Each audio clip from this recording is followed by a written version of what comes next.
create them. You own the one and only tool of production.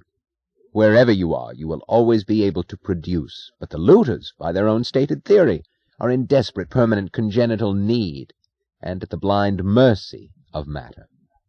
Why don't you take them at their word? They need railroads, factories, mines, motors, which they cannot make or run.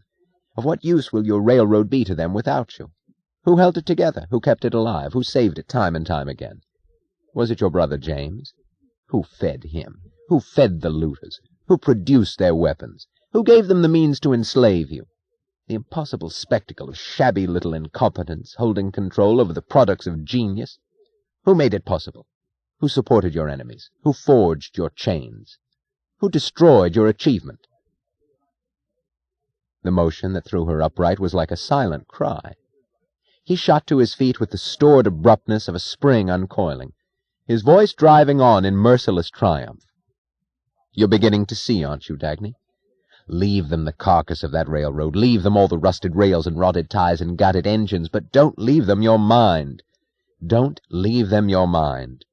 The fate of the world rests on that decision. Ladies and gentlemen, said the panic-pregnant voice of a radio announcer, breaking off the chords of the symphony, we interrupt this broadcast to bring you a special news bulletin. The greatest disaster in railroad history occurred in the early hours of the morning on the main line of Taggart Transcontinental at Winston, Colorado, demolishing the famous Taggart Tunnel. Her scream sounded like the screams that had rung out in the one last moment in the darkness of the tunnel.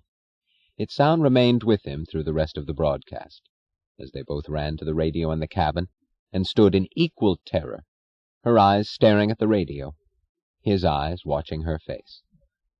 The details of the story were obtained from Luke Beale, fireman of the Taggart luxury mainliner, the Comet, who was found unconscious at the western portal of the tunnel this morning, and who appears to be the sole survivor of the catastrophe.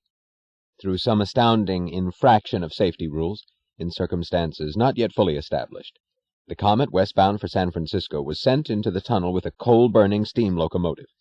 The Taggart Tunnel, an 8-mile bore, cut through the summit of the Rocky Mountains and regarded as an engineering achievement not to be equaled in our time, was built by the grandson of Nathaniel Taggart in the great age of the clean, smokeless diesel-electric engine. The tunnel's ventilation system was not designed to provide for the heavy smoke and fumes of coal-burning locomotives, and it was known to every railroad employee in the district that to send a train into the tunnel with such a locomotive would mean death by suffocation for everyone aboard. The Comet nonetheless was so ordered to proceed. According to Fireman Beale, the effects of the fumes began to be felt when the train was about 3 miles inside the tunnel. Engineer Joseph Scott threw the throttle wide open in a desperate attempt to gain speed, but the old worn engine was inadequate for the weight of the long train and the rising grade of the track. Struggling through the thickening fumes, engineer and fireman had barely managed to force the leaking steam boilers up to a speed of 40 miles per hour, when some passenger, prompted undoubtedly by the panic of choking, pulled the emergency brake cord. The sudden jolt of the stop apparently broke the engine's air hose, for the train could not be started again. There were screams coming from the cars, passengers were breaking windows.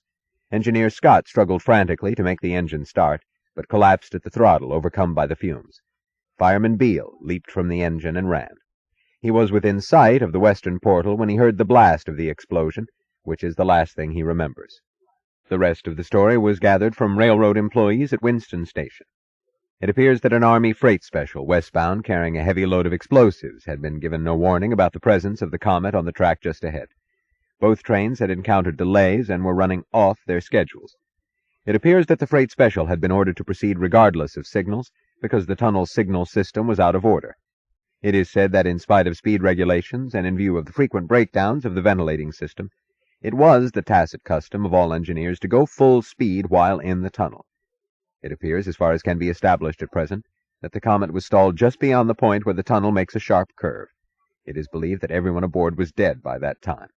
It is doubted that the engineer of the freight special taking a curve at 80 miles an hour would have been able to see in time the observation window of the Comet's last car, which was brightly lighted when it left Winston Station.